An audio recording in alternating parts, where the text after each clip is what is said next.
What's up, y'all, and welcome into the Jack Vita Show. I'm your host, as always, Jack Vita. We are back here for the latest exit interview with the most recent contestant eliminated from Deal or No Deal Island, episode 9. It is Mr. Nick Grasso. We will speak with him in a second. Before I bring him in, just want to make note that we've got a lot of Deal or No Deal Island coverage coming all week long. We have our recap episode with Brooke Struck, which is always a good time. Give you a little post-game recap of what happened, a little post-game show. And then later in the week, Miranda will be back with me for another edition of Deal or No Deal Island Insiders. And Amy will be joining us this week. So we'll get another Night Owls perspective. The Night Owls are not getting the most amount of love right now online. So be interesting to kind of hear a little bit of what she has to say. It'll be very interesting. So if you guys are not going to want to miss that. So make sure you guys are all subscribed to the Jack Vita Show here on YouTube. Make sure you hit that subscribe button, turn on notifications. I think only like 80% of our viewers are subscribed. So what are you doing? Hit subscribe. And you can also find us on Apple Podcasts, Spotify, and wherever podcasts are found. At this time, I'd like to welcome the most recent contestant eliminated from Deal or No Deal Island, Big Wick Nick Grasso. Is it Grasso? It's Grasso. All right, I know my Italian last names. You're good. You're getting there. How's it going? How are you this morning? Honestly, I'm very good. You know, I had a lot of emotion leading up to the episode the day of. You know, I wasn't myself. I was a little down on myself all day because I knew what to expect. But once the episode aired and everything unfolded, it was like a weight off my shoulders, and I honestly felt a sigh of relief that it was over. That because knowing the burden I had on me, people asking all that, but just knowing how I was nervous to see how it was going to be aired on TV, like how bad it was going to look, how it was going to look. I knew it was the end for me. So to have that finally finished and out in the open, I feel great now. You know, it was an experience of a lifetime, and I wouldn't change a thing. Why'd you take the deal? So I took the deal. This is freaky. So I had a dream the night before of the number 6. The 6 was popping up. It was like the weirdest dream in my life. 666. I guess it was the devil. It had to be the devil altering my thoughts because the 9 is so near and dear to my heart. For as it was for my fiance's brother who passed. So that was a very spiritual number for me. So I had the 9. It was always 9. Then the 6 was just popping up. So I ultimately left 6 and 9. And then the 4.25 is what I grabbed in the water.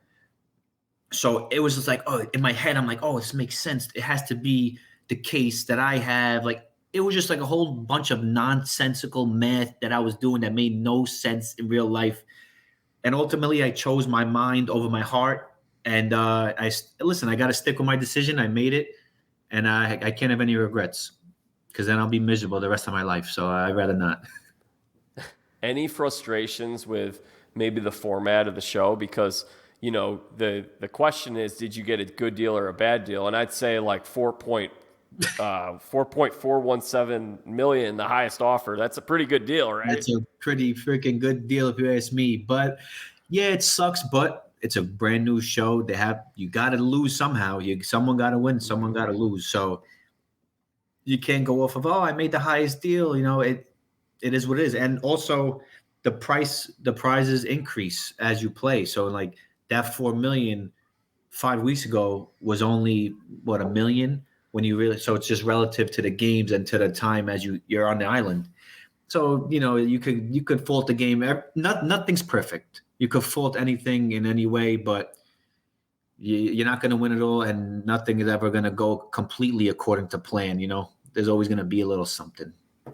After watching Miranda and Dawson, was there any bit of like, hey, where's my personal offer? Oh man, I was like, come on, just throw me a little something. Even like afterwards, I'm like, anything? Is there something on the side for giving you a nice little 4 point something million? But like I was happy the way I went out. It wasn't like here's the money and see ya, you know. So you could always think it's two ways. Dawson got $100,000. I would not be upset with that. But the fact that I wasn't just like shushed off the show because I accepted a personal offer and I was able to decide for myself and not let the banker decide my destiny, I wouldn't change a thing for the world. So the one question I'm sure you're getting asked a bunch today is, had you won, were you in fact taking out Rob? Yes, I was always going to take out Rob. It just made sense for my game. Rob was my biggest competitor there. He was my biggest threat. Physically, mentally, he was always just going to be the one in the way of me winning it. Because, like, no offense to the rest of the cast that was left, I didn't think of any of them as a threat. You know, and so no matter what happened, like that's why when I saw Steph lie to me in the water about, oh, Rob said your name but didn't say my name, that was just unnecessary because it would change nothing. Now looking back at it, now it's like, oh man, like it just looks bad for the alliance. It kind of looks bad for Steph. It looks bad for me, which was never was needed because it was always just going to be Rob just on gameplay alone. That would be dumb to not take out Rob, the biggest weight target in my way. Why would I? And obviously, if he was in the other foot, the shoe was on the other foot, I would expect him to take me out. Because why not? Why would you leave me up against you in the finals, and vice versa? So there was no doubt about it. So your read on the situation was, Rob, if he had control, he would have taken you out, but he did not tell that to Stephanie, and Stephanie made up that part. Yes. I listen. This is a game. This is reality TV. You know, and Rob knows what to do. He knows, even if it wasn't said, like if he never said it, he never did. You know, apparently. So you really can't blame Steph for trying to put that in my ear, but it wasn't necessary because I literally was gonna do the same thing that I assumed he would have done to me. So I would be hypocritical to say otherwise.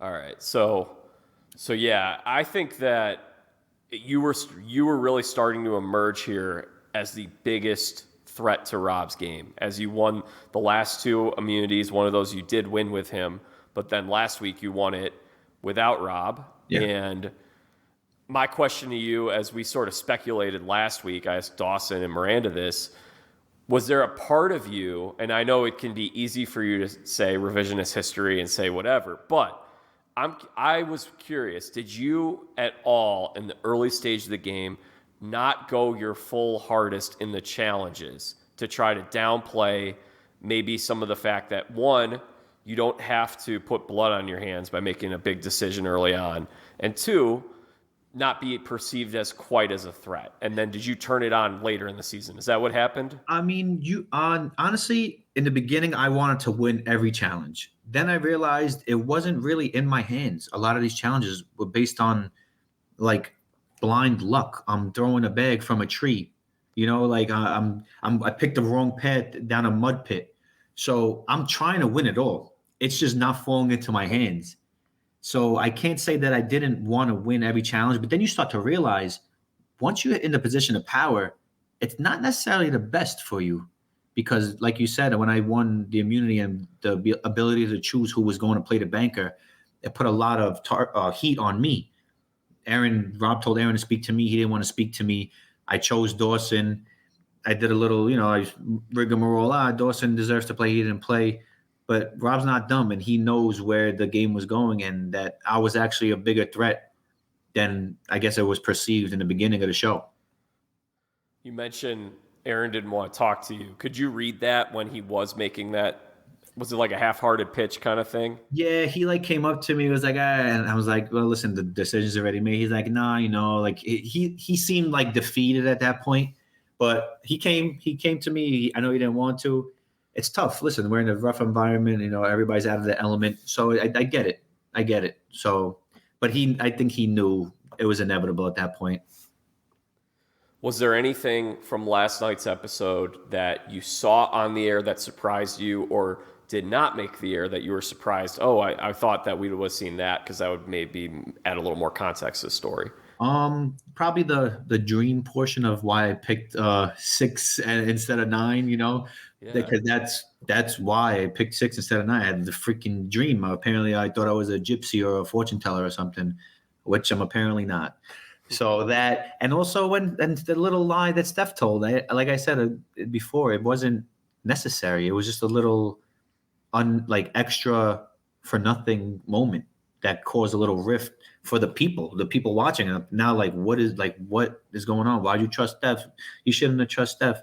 It's like I said, my decision was made up already, whether she told me that or not. It was just that's what a little surprised me. I'm like, you didn't have to lie to me, but it's game. We get the scene where the Night Owls are sitting around and you guys are talking about Rob and Aron, and Jordan frames it as like you guys are talking about them nonstop. What'd you think of that reaction that she had?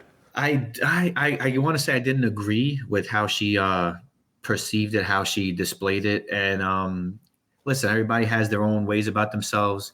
We were just having fun. We're just sitting there. We have no TV, we have no phones, we have nothing else but what is in front of us. What just happened, what's going to happen, and everything in between. So we're just joking on a bench in the middle of an island with nothing else to do. With the fact that we were perceived as bullies and mean people, I don't agree with that at all. I don't know where people grew up and all that's perceived as bullying. We're just joking about whatever. But I listen. Everybody is entitled to their own opinion. But the fact that everything that she said that we were 90% catty, I disagree with that. But like I said, everybody has a different notion of their own thing. So I disagree, but that's her opinion, and it is what it is. Now everybody in America thinks we're bullies 90% of the way. gotta own it and wear the villain hat now. I did say I was gonna give Aron a wedgie in like episode 4, so that's like old school bullying. So maybe they're right. Maybe they're right.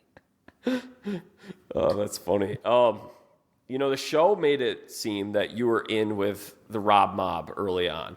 You guys seemed like you guys were pretty close, and then midway through the season, it seemed like you had a change of heart and you said, I've been left out, I'm upset about this, and the Night Owls were formed. Is that how everything played out? Was there a turning point for you, something in particular? So honestly, the main turning point, I keep thinking back, and then I remember the turning point was when Aron did Miranda dirty, because it was me, Miranda, and Amy in the tent together. And once he basically decided to put her up against a banker and do this whole thing against Steph, now I was cool with Steph, I was cool with Miranda, and I wasn't informed of any of this. So automatically I'm like, oh, Rob has to be a part of this. Aron obviously is a part of this. And I knew where Alyssa stood, which was not with us, with me, So that was the turning point. They sent Miranda home, and it was just like a big hit, like emotionally, because me and Miranda and Amy, we were very close with each other. We called ourselves, Three's Company. It was like, living together, and we had a great time together. So that was the main turning point of it all. Curious to know, just like who was your closest ally out there? I would have to say Amy for sure. Amy, once Miranda was gone, it was me and Amy just by ourselves in a tent for a long time. And we would just hang out, chill, laugh, talk about life beyond the game, So it was just definitely Amy, and I consider her still to this day one of my close friends and one of the most trustworthy people I could have had by my side. You made some comments on the show where you were not the most thrilled with playing with Rob at every turn of the game, just in terms of you seem like he tries to control everything that you want to do. Was that really the most frustrating thing? How did he try to control everybody? He is just Boston Rob. So like before the game, I didn't know who he was, but now like I'm watching it, I'm like, this guy is amazing. I really have no bad things to say about the guy. He's a great guy. I was hanging out with him the whole entire time on the island. We were always having fun, laughing.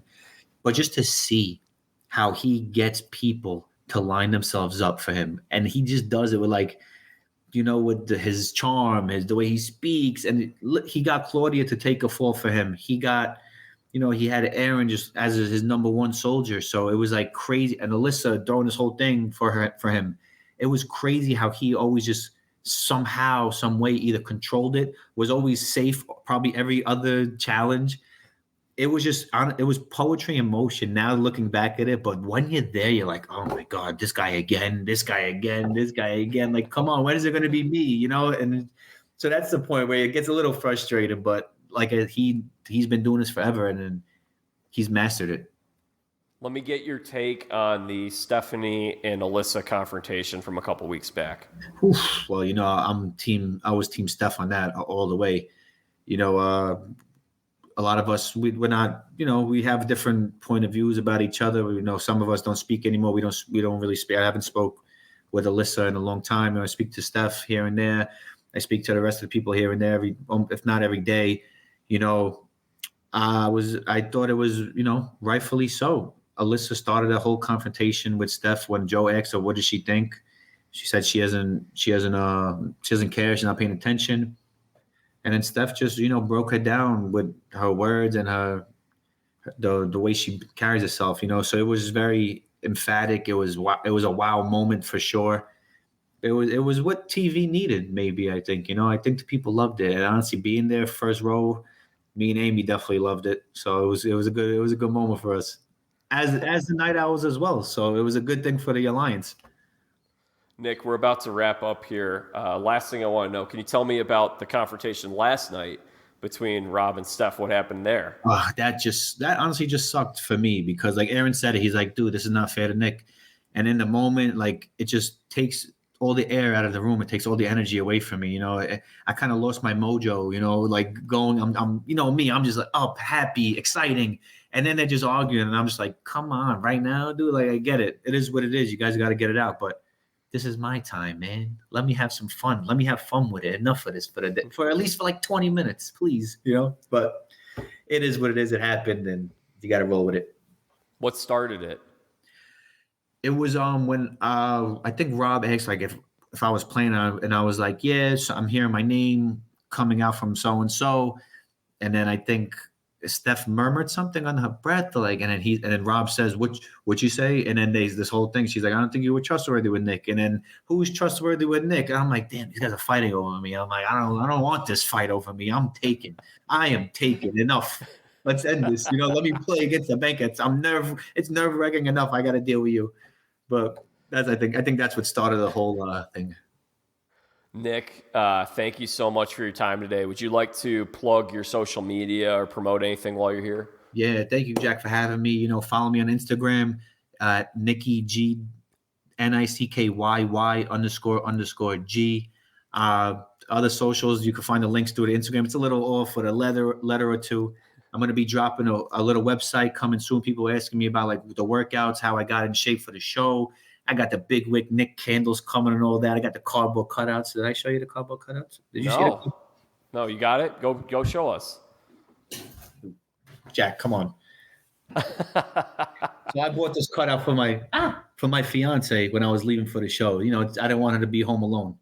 So I got her to cut it out of myself. You know, people are reacting well to it. You know, it's fun. You know, I like to have fun. You know me. I'm very uppity. I don't like to be, you know, bland, boring. I want people to enjoy themselves always. I like to enjoy myself. So dropping the website soon. Be on the lookout on the Instagram. I'll post it soon. And just to everybody who was supporting me throughout the way, thank you so much. And I really appreciate all the kind words and everything you guys gave me, especially Nick, you, Jack. Thank you so much for your time today, pal. Thanks for having me, man. All right. Well, that concludes our conversation with Nick. A lot of interesting stuff. He did a very, very good job in that exit interview. I was able to ask him far more questions than I thought I would. He was rapid fire, very concise. Great job, Nick. And look forward to hopefully speaking with him again sometime on this show. Maybe we'll get him on with Miranda, depending on the week and the episode. But we've got a lot coming up here, so you will not want to miss our edition of Deal or No Deal Island Insiders this week with Miranda and Amy. Actually, next week we have a special guest joining us on the recap. It's Mr. Karsten Bergerson from Love Island Season 5 and from the most recent season of The Traitors. Bergie's a big fan of Deal or No Deal Island, so it's going to be fun to get his thoughts on everything from the show. You guys can make sure you subscribe so you don't miss out on that. It's Jack Vita Show here on YouTube. also on Apple Podcasts, Spotify, and wherever podcasts are found. Follow me on social media at Jack Vita Show on Facebook, Twitter, and Instagram. And until next time, I'm Jack Vita. Bring in the dancing lobsters.